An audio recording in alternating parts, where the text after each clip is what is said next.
Hello दोस्तों, बहुत ही बड़ी खुशखबरी है आप लोगों के लिए। कोविड-19 क्राइसिस के बीच में एसएससी ने अपना नया नोटिफिकेशन आउट कर दिया है, जो कि एसएससी सीपीओ का है, जिसमें दिल्ली पुलिस और सीएपीएफ मतलब सेंट्रल आर्म्ड पुलिस फोर्सेस का नोटिफिकेशन आया है। तो चलिए जल्दी से हम देख लेते हैं नोटिफिकेशन में क्या क्या है। तो ऑनलाइन एप्लीकेशन फिल करने का जो स्टार्टिंग डेट है वो 17 आज से है 17 जून 2020 से लेकर के जो लास्ट डेट है वो 16 जुलाई 2020 तक है। फिर आता है last date and timing for making online fee payment. वो जो ऑनलाइन फ़ी पेमेंट करने का जो लास्ट डेट है वो 18 जुलाई 2020 है 11:30 बजे तक। फिर आता है हमारा, अगर आप चालान के थ्रू भी ऑनलाइन पेमेंट करना चाहते हैं तो उसका जो लास्ट डेट है वो 22 जुलाई 2020 है। फिर इन्होंने एग्ज़ाम डेट भी दे दिया है। सीबीटी कंप्यूटर बेस्ड एग्जामिनेशन होता है, वो 29 सितंबर 2020 से लेकर के 5 अक्टूबर 2020 तक होने वाला है। फिर आता है date of computer based examination, जो पेपर 2 है। वो जो हमने देखा है वो ये पेपर 1 के लिए था और अभी जो है ये पेपर 2 के लिए है, और ये इसका डेट है मार्च 1 2021 तक। तो चलिए आगे देखते हैं नोटिफिकेशन में क्या दिया गया है, इसके एलिजिबिलिटी क्राइटेरिया, सैलरीज और बहुत कुछ। यहाँ पर देखिए सब इंस्पेक्टर का पोस्ट है, जो कि जनरल ड्यूटी के लिए है, सीएपीएफ, जो कि लेवल 6 का पोस्ट है। और इसमें आपको जो सैलरी मिलने वाला है वो 35,400 से लेकर के 1,12,400 के बीच में होगा, जो कि ये एक ग्रुप बी पोस्ट है, नॉन गैजेटेड पोस्ट और नॉन मिनिस्ट्रियल पोस्ट। फिर आता है सब इंस्पेक्टर, मेल और फीमेल दोनों के लिए ही है इन दिल्ली पुलिस। ये ग्रुप सी का जॉब है और इसका जो सैलरी पैटर्न है वो 35,000 से लेकर के 35,400 से लेकर के 1 लाख, ये समान है। फिर ये नॉन गैजेटेड पोस्ट है बाय दिल्ली पुलिस। फिर आते हैं हम वैकेंसी डिटेल्स पर। वैकेंसी डिटेल में क्या क्या है, लेट्स नो। फिर आता है सब इंस्पेक्टर इन दिल्ली पुलिस में। अगर मेल के बारे में अगर हम बात करें तो जो ओपन वैकेंसी है, ओपन मतलब सारे कैंडिडेट जो न्यू फ्रेशर्स हैं वो अप्लाई कर सकते हैं। तो आप देख लीजिए किसका कितना है, नहीं तो वीडियो ज़्यादा लंबा हो जाएगा, इसीलिए हम इसको स्क्रॉल करते हैं और ऊपर ऊपर से देख लेते हैं। फिर आता है सब इंस्पेक्टर इन दिल्ली पुलिस फीमेल, ओपन, उनके लिए कोई डिपार्टमेंटल कैंडिडेट्स नहीं है, एक्स सर्विसमैन का भी कोई वैकेंसी नहीं है। फिर आता है सीएपीएफ। सीएपीएफ में मैं आपको बता दूं, पीएसएफ हो या फिर आईटीबीपी हो, एसएसबी हो, इन सब में, सीआईएसएफ हो, आपको इन सब में इन सब फोर्स में आपको जो है जॉब मिलने वाला है।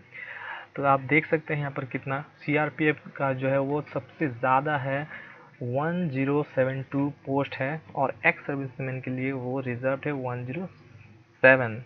ऐसे ही बीएसएफ, आईटीबीपी, सीआईएसएफ और एसएसबी, इन सारे फोर्सेस के लिए अलग अलग पोस्ट वैकेंसीज हैं, और बहुत ही मतलब अच्छा वैकेंसी एसएससी ने इस बार निकाला है, and it's a golden opportunity. Please आप अच्छे से पढ़ाई कीजिए ताकि आपको ये चांस मिस ना हो जाए। फिर आता है हमारा नेक्स्ट, देखते हैं नीचे क्या है, एलिजिबिलिटी क्राइटेरिया। अब अगर ये इंडियन सिटीजन है तो ये अप्लाई कर सकते हैं, या फिर नेपाल, भूटान। फिर आते हैं एज लिमिट पर। It's very important, age limit 20 से लेकर 25 ईयर्स आपके बीच में आपको होना पड़ेगा, और जो डेट है 1 जनवरी 2021 तक होना चाहिए आपका 25 ईयर्स। फिर आता है आपको एक ब्रैकेट में दे दिया गया है कि आपका जो बर्थडे है, डेट ऑफ बर्थ है, वो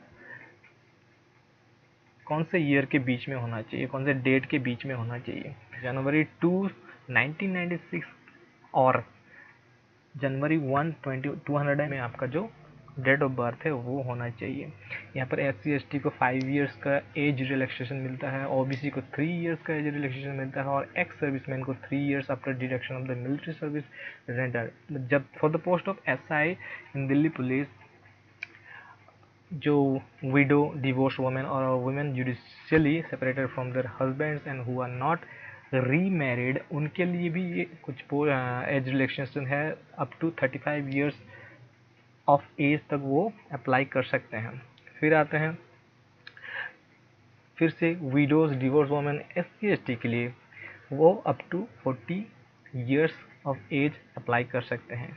फिर आते हैं जो डिपार्टमेंटल वाले होते हैं उनके लिए, हाँ यहाँ पर आता है एजुकेशन क्वालिफिकेशन। आपको एजुकेशन क्वालिफिकेशन में सिर्फ और सिर्फ बैचलर्स डिग्री ही करना है एक रिकॉग्नाइज्ड यूनिवर्सिटी और इक्विवेलेंट से। आपको कोई परसेंटेज या फिर कोई स्पेशल क्वालिफिकेशन नहीं चाहिए, सिर्फ और सिर्फ एक बैचलर्स डिग्री चाहिए आर्ट्स, कॉमर्स और साइंस या फिर किसी भी इंस्टीट्यूशन से। फिर ये स्पेशल रिक्वायरमेंट एक दिया गया है for the post of sub inspector in Delhi police. Male candidates को जो है एक ड्राइविंग लाइसेंस होना बहुत ज़रूरी है फॉर LMV, मोटरसाइकिल और कार। और अगर आपके पास वैलिड ड्राइविंग लाइसेंस नहीं है तो आप जितने भी पोस्ट CAPF में हैं उसके लिए एलिजिबल हो।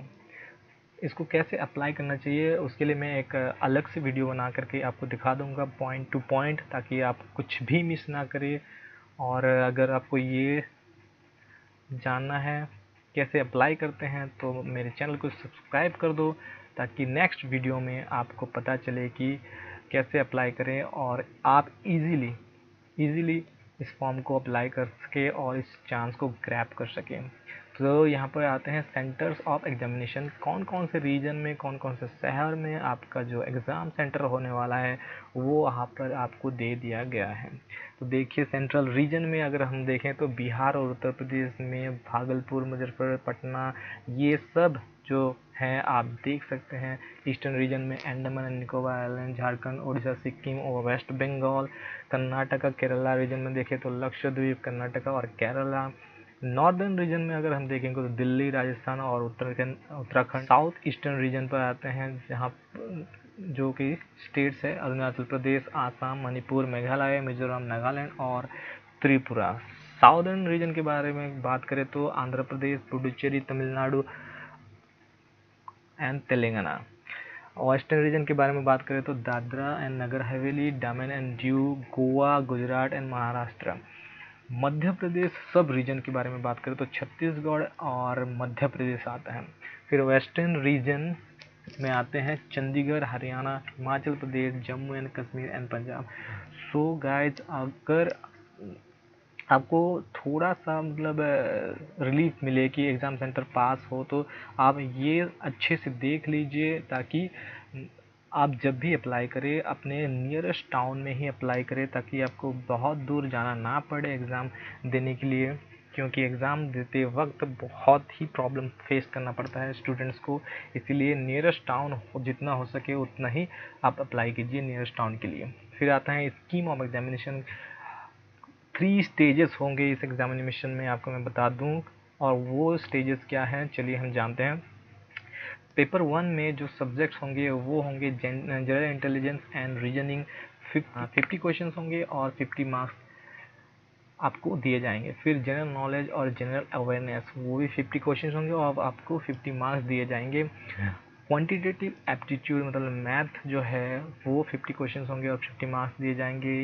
इंग्लिश कम्प्रीहेंसिव वो भी 50 क्वेश्चन हैं और 50 मार्क्स दिए जाएंगे। और ये जो पेपर 1 का एग्ज़ाम ड्यूरेशन है वो है 2 आवर्स। आपको इतना सब कंप्लीट करना है 2 घंटे में। पेपर 2 की बात अगर हम करें तो इंग्लिश लैंग्वेज एंड कॉम्प्रिहेंसिव ही होगा, सिर्फ और सिर्फ एक ही पेपर होगा जो कि 200 क्वेश्चन के होंगे और 200 मार्क्स के होंगे, और टाइम ड्यूरेशन जो होगा वो 2 आवर्स का होने वाला है।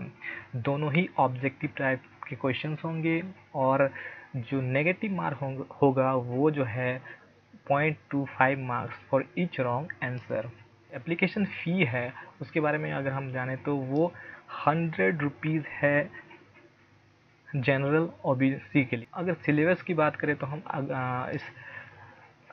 इस वीडियो में हम उतना नहीं देखेंगे। मैं अगर आप चाहो तो कमेंट कर सकते हो, मैं सिलेबस को अच्छे तरह से डिटेल्स में आपको समझा करके एक वीडियो बना दूंगा ताकि आपको कोई प्रॉब्लम ना हो अपने प्रिपरेशन में।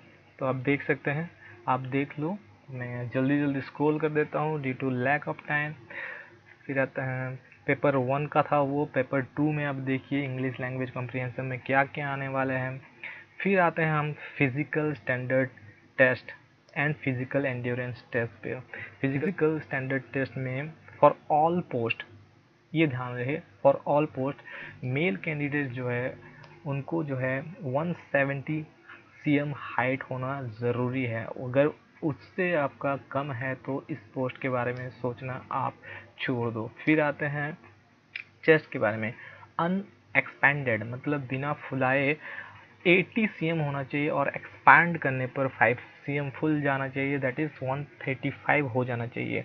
फिर आते हैं जो candidates belong to hill areas of Garhwal, Kumaon, Himachal Pradesh, Gorkhas, Dogras, Marathas, Leh Ladakh region, north eastern state and Sikkim, उनका जो हाइट होना चाहिए 165 cm होना चाहिए और अनएक्सपेंडेड चेस्ट जो होना चाहिए 80 cm होना चाहिए और एक्सपेंडेड करके 85 cm होना चाहिए। मैं यहाँ पर बता दूँ कि male candidates except those listed at serial number 2 and 3, मतलब यहाँ और यहाँ पर मैं बता दूँ जनरल, ओबीसी और एससी, इन तीनों मेल को कैटेगराइज किया गया है एक ही कैटेगरी में, और इन तीनों का जनरल, ओबीसी और एससी सारे मेल का 170 cm हाइट होना ज़रूरी है। फिर आता है serial number 3, all candidate belong to scheduled tribes, जो एसटी हैं उनके लिए 162.5 और उनका जो अनएक्सपेक्टेड चेस्ट है वो 75 और 77 cm और एक्सपैंड करके उसको 82 cm होना चाहिए। अब चलते हैं फीमेल के लिए। तो फीमेल में जो जनरल, ओबीसी और एससी हैं उनका जो हाइट होना चाहिए 157 cm होना चाहिए और female candidates belonging to hill areas of Garhwal, Kumaon, Himachal Pradesh, Gorkhas, Dogras, Marathas, Kashmir valley, Leh and Ladakh region of Jammu and Kashmir, north eastern states and Sikkim, उनका जो हाइट होना चाहिए 155 cm होना चाहिए। फिर आते हैं all female candidate belonging to scheduled tribes, ST candidate के लिए 154 हाइट होना चाहिए फीमेल में। फिर अगर हम वेट की बात करें तो आपका जो वेट है अकॉर्डिंग टू योर हाइट होना चाहिए। फिजिकल एंड्योरेंस टेस्ट के बारे में फॉर ऑल पोस्ट है ये। फॉर मेल देखें तो 100 मीटर रेस आपको 16 सेकेंड्स में पूरा करना है। 100 metre race 1.6 kilometre race in 6.5 minutes में आपको पूरा करना है। थर्ड जो है लॉन्ग जंप, वो 3.65 मीटर जो है आपको 3 चांस दिए जाएंगे उसमें पूरा करना है। हाई जंप 1.2 मीटर इन 3 चांस। फिर आते हैं शॉर्ट पुट, 4.5 मीटर आपको फेंकना होगा शॉर्ट पुट, वो भी आपको 3 चांसेस दिए जाएंगे, लेकिन आपको 3 चांसेस के लिए वेट नहीं करना है, आपका बेस्ट देना है एक ही चांस में। और फीमेल कैंडिडेट्स भी यहाँ पर दिया गया है। 100 मीटर रेस जो है वो आपको 18 सेकेंड में पूरा करना होगा।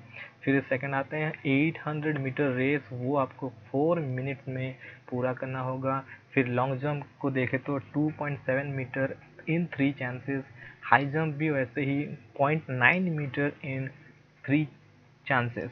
मेडिकल के बारे में अगर हम देखें तो यहाँ पर आई साइड जो है, the minimum near vision should be N6, उसको बेटर आई माना जाएगा। N6 अगर है तो आपका, और N9 वर्स आई माना जाएगा।